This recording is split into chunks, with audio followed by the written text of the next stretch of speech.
The Tale of Peter Rabbit by Beatrix Potter.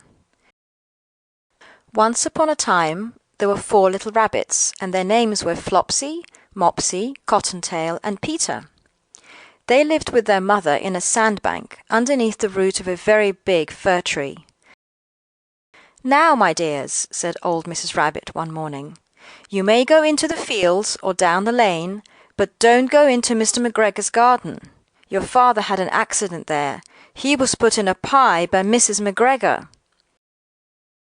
Now run along and don't get into mischief. I'm going out." Then old Mrs. Rabbit took a basket and her umbrella to the baker's. She bought a loaf of brown bread and 5 currant buns. Flopsy, Mopsy, and Cottontail, who were good little bunnies, went down the lane to gather blackberries. But Peter, who was very naughty, ran straight away to Mr. McGregor's garden and squeezed under the gate. First he ate some lettuces and some French beans, and then he ate some radishes. And then, feeling rather sick, he went to look for some parsley. But round the end of a cucumber frame, whom should he meet but Mr. McGregor? Mr. McGregor was on his hands and knees planting out young cabbages, but he jumped up and ran after Peter, waving a rake and calling out, "Stop, thief!" Peter was most dreadfully frightened. He rushed all over the garden, for he had forgotten the way back to the gate. He lost one of his shoes among the cabbages, and the other shoe amongst the potatoes.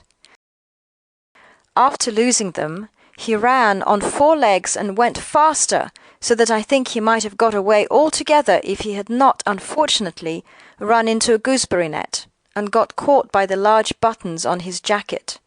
It was a blue jacket with brass buttons, quite new. Peter gave himself up for lost and shed big tears, but his sobs were overheard by some friendly sparrows, who flew to him in great excitement and implored him to exert himself.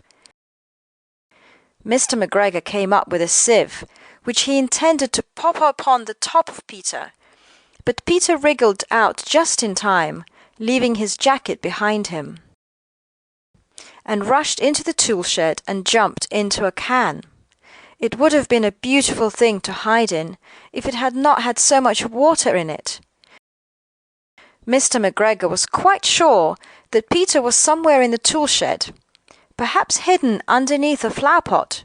He began to turn them over carefully, looking under each. Presently, Peter sneezed. "Kertishoo!" Mr. McGregor was after him in no time, and tried to put his foot upon Peter, who jumped out of a window, upsetting 3 plants. The window was too small for Mr. McGregor, and he was tired of running after Peter. He went back to his work. Peter sat down to rest. He was out of breath and trembling with fright, and he had not the least idea which way to go. Also, he was very damp with sitting in that can. After a time, he began to wander about, going lippity-lippity, not very fast, and looking all around. He found a door in a wall, but it was locked, and there was no room for a fat little rabbit to squeeze underneath. An old mouse was running in and out of the stone doorstep, carrying peas and beans to her family in the wood. Peter asked her the way to the gate, but she had such a large pea in her mouth that she could not answer. She only shook her head at him. Peter began to cry. Then he tried to find his way straight across the garden, but he became more and more puzzled. Presently he came to a pond where Mr. McGregor filled his water cans. A white cat was staring at some goldfish. He sat very, very still, but now and then the tip of his tail twitched as if it were alive. Peter thought it best to go away without speaking to her. He had heard about cats from his cousin, little Benjamin Bunny. He went back towards the tool shed, but suddenly, quite close to him, he heard the noise of a scratch, scratch, scratch. Peter scuttered underneath the bushes, but presently, as nothing happened, he came out and climbed upon a wheelbarrow and peeped over. The first thing he saw was Mr. McGregor hoeing onions. His back was turned towards Peter, and beyond him was the gate. Peter got very quietly off the wheelbarrow and started running as fast as he could along a straight walk behind some blackcurrant bushes. Mr. McGregor caught sight of him at the corner, but Peter did not care. He slipped underneath the gate, was safe at last in the wood outside the garden.